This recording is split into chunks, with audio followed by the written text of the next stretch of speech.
हवा नजर नहीं आती, मगर क्या ये बीमारी पैदा करती है या सिर्फ राज लेकर चलती है? हम रोज सांस लेते हैं, लेकिन हवा का असल किरदार क्या है? क्या हवा खुद जर्म्स बनाती है या सिर्फ सफर करवाती है? हकीकत, हवा खुद जर्म्स या वायरस नहीं बनाती। जर्म्स इंसान से निकलते हैं, हवा सिर्फ जरिया बनती है। हवा एक सड़क है, फैक्ट्री नहीं। नाक के बाल और चिपचिपी रतुबात कुदरती फिल्टर हैं। फेफड़े खुद सफाई करते रहते हैं। इम्यून सिस्टम बचे हुए जर्म्स को खत्म कर देता है।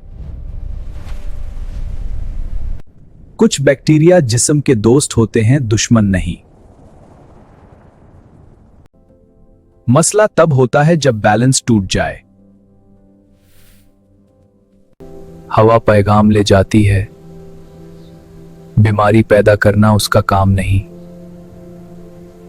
हवा हर किस्म की बीमारी का जरिया नहीं बनती। हवा से सिर्फ वही बीमारियां फैलती हैं जिनका ताल्लुक सांस और फेफड़ों से होता है, जैसे फ्लू, जुकाम, कोविड-19।